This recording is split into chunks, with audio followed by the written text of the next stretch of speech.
Good afternoon, good evening, good morning, whenever you are catching this, and welcome to OSTARA with the vulva.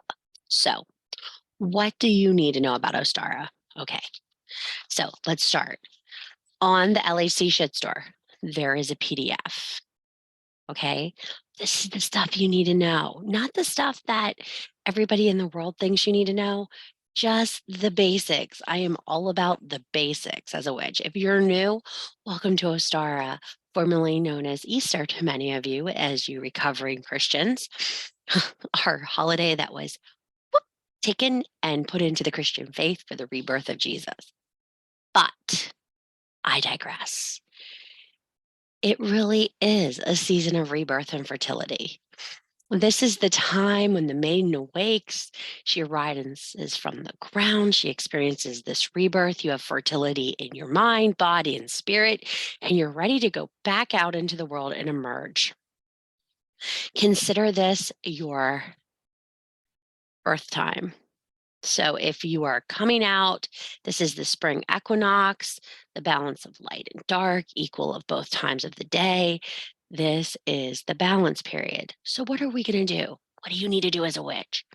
Well, you don't need to do anything. Okay. So I know people are telling you, what do we do as a witch?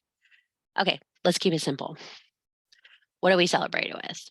Eggs, bunny pastel colors, right? Spring flowers, pastel colors. Bunnies, rebirth, fertility, bunnies, the symbol of, ever heard the expression mating like bunnies? Yeah, mating like bunnies. It is a fertility issue, okay?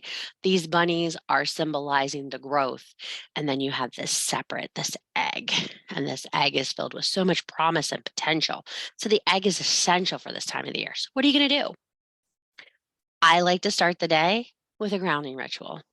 So, any way you want to break it, any way you want to do it, get outside in the grass, get your feet in that grass, get your hands up, get yourself out in nature, and let the universe know you're back. You're here, you mean business, and you're ready to work on yourself and your ideas and walk. Okay. What kind of spells are we going to do this time of year? Oh, manifesting, growth, financial. All of these things are great to be put into the ground and set forward for growth. Okay, so we're going to go over a little bit of an egg spell here in a little bit, but a great way is to burn bay leaves and put them down in the ground in the bottom of your plant and plant new on top. This is all about growth. This season is totally about growth. Um, I think you can look at it this way. If there was a season about abundance, this would be the one. This is the potential for abundance. If you're an MVP, you know how important that word potential is right now.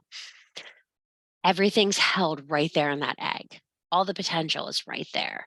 And you have to do your best to manifest it to your making.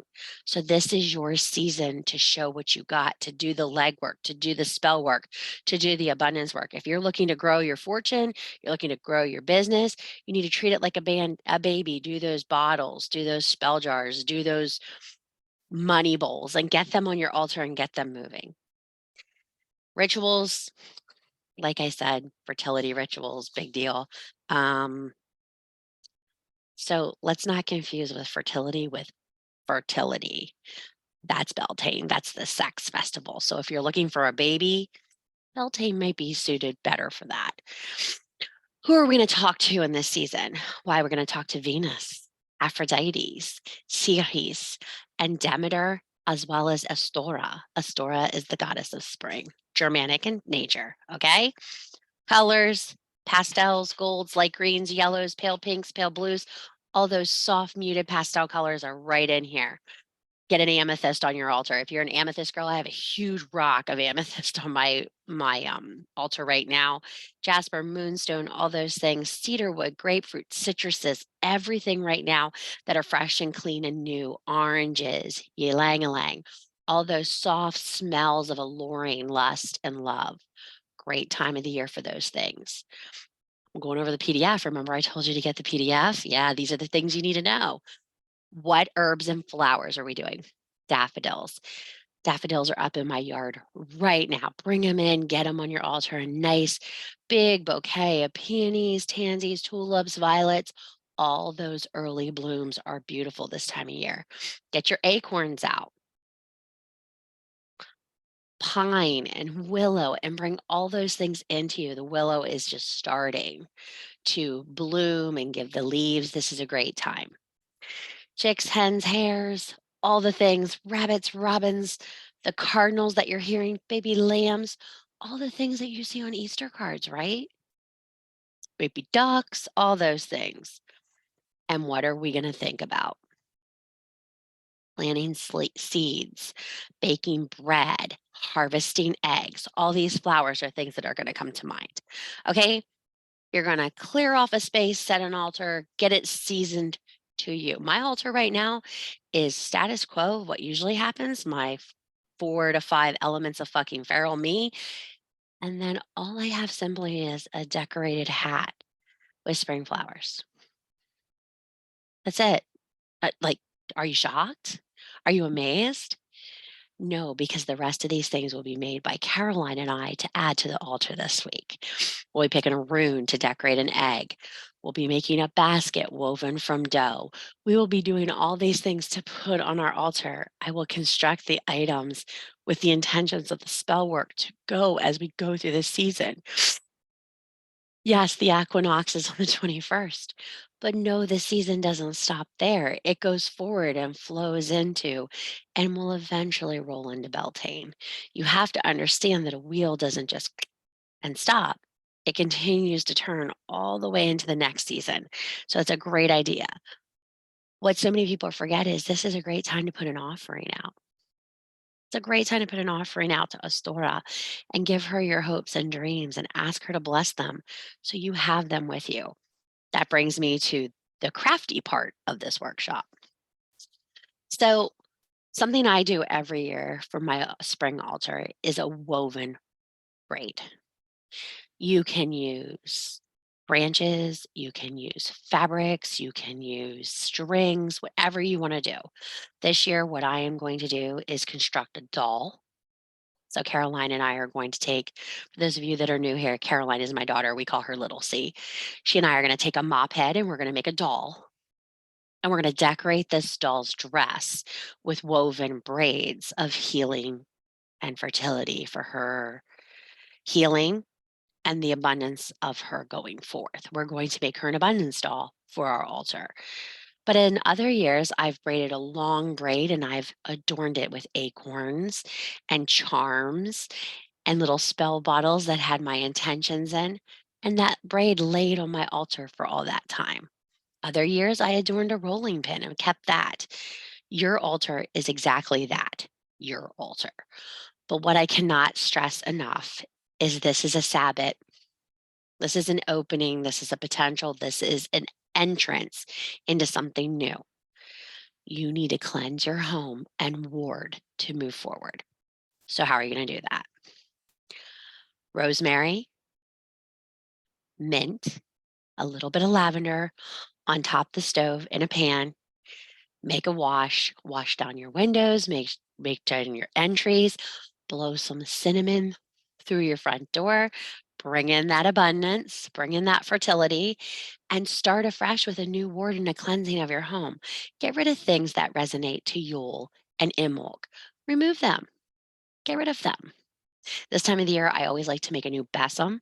So I have an entire bundle of pussy willows that were given to me. So we will braid a ribbon, make the handle, decorate and adorn it with spring items, and that will be what I hang above my altar.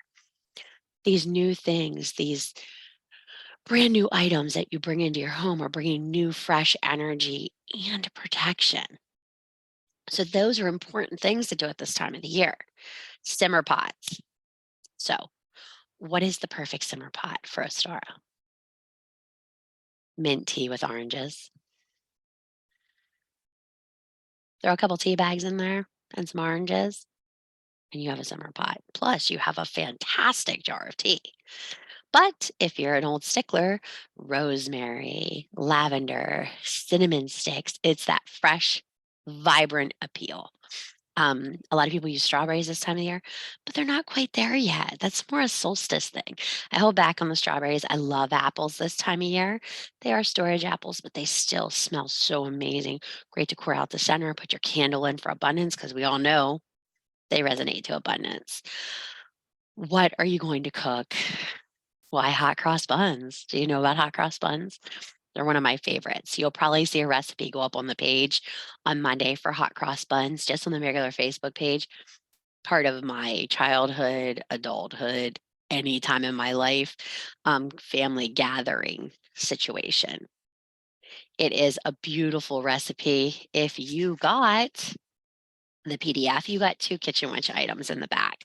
One is deviled eggs, and the other is spiral cinnamon rolls. Both very simple and very easy, and I know you can accomplish them. Keep an eye out. In the next week, there will be a Spring Kitchen Witch PDF hitting the page. Minimal fee to deposit for UCP. Um, these are things that are going to come along. But what you need to understand is this is a season of abundance and fertility and welcoming spring. A lot of you celebrated St. Patrick's Day yesterday. I do not celebrate St. Patrick's Day. As a pagan, I do not celebrate it. But a lot of people do, and that's totally up to you. But look at the colors that you're experiencing, that rainbow, that hope. Even the Christian faith took that rainbow and turned it into hope, correct? Right? Okay. So, what ritual would sew up this holiday for you? Well, if you're going to make deviled eggs, you'll have an eggshell, right? Yeah. If you're going to color eggs, you'll have eggshells, right? I love to take an egg, write all over it my intentions, get a beautiful potted herb from the grocery store or the greenhouse, to put it in the bottom of a pot, put my egg down in there, put my herb on top, and let my intentions feed that beautiful plant. I always like to choose rosemary or mint because I add it to all my simmer pots and it's a dual hit. It has all those intentions of fertility and abundance with the production of the mint or the rosemary that I use for spell work. So those are beautiful things you can do with the planting and the egg. But the most beautiful thing you can do, if you think about it, is actually sitting down, having a cup of tea, having a cup of coffee, and really think what you want from this season. Really think what spring means to you. Think of what this hope means to you, this new voyage means to you, this stepping out means to you. Those are important things. And those things are the reason we celebrate the turns of this wheel. So some of you will stand your broom on end, some of you will balance an egg, and some of you will be deep in thought, creating items to help you. Get out your water, get out your bath salts, get out your candles. Anything that you are intending to use for grounding and balance work in the future, charge it in the equinox. Charge it in the spring equinox. I will be making a bath salt, putting it out in a tub, and setting it out there the whole day to gather that information, that energy, that signature from the universe of today is the balance. I often put my crystals that I wear or use every day out in a box and I let them get that energy. If it's raining, don't put them out in the rain. Use your common sense. But charging these items is very important. Osara means new, it means forward, it means spring forward. And some of us need to understand that sometimes a season is a season, but a state of mind is empowering. So I hope this Ostara, you take time to eat something good, make something beautiful, and work on yourself. And those three things will make you a well rounded witch. You are magic because you fucking say you are. That is such a slogan around here. But the truth is, these habits mean nothing if you don't use them.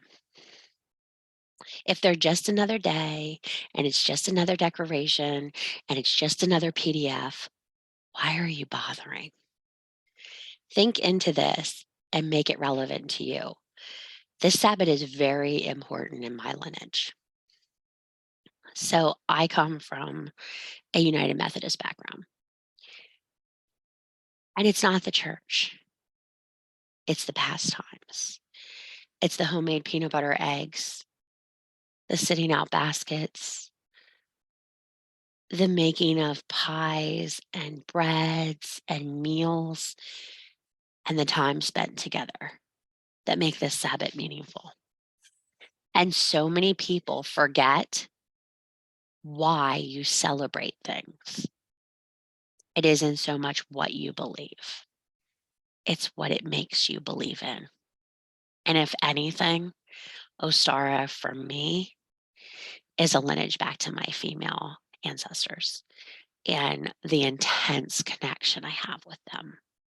So I encourage you as a kitchen witch, take time and read those old cookbooks and find the recipes that call to you. Even if this is your first season as a witch, make it meaningful and make it useful and make it part of your heritage now. Thanks for joining me tonight. Wasn't long, wasn't crazy, but I hope it brings a little bit of things you fucking need to know to celebrate Ostara. The PDF is in the LHC shit store. Keep your eyes on the shit store for more things coming this week. There'll be some coloring pages for the kiddos. There will be some more recipes for you. I am going to be sharing some lineage recipes this week because I'm going to be making them. And homemade peanut butter eggs are a big thing in our family. We call them church eggs where I'm from. And they're an intense part of my heritage. As a Pennsylvania Dutch girl, yeah, they're a big deal. So I will be sharing those. I know I don't do a whole lot of PA Dutch stuff for you guys, but keep an eye out for PA Dutch PDF. I'm feeling a little sentimental. The last couple of weeks have really gotten to me. So you guys have a wonderful night. You're magic because you fucking say you are. Thank you for coming. And now go show everybody how magical you are.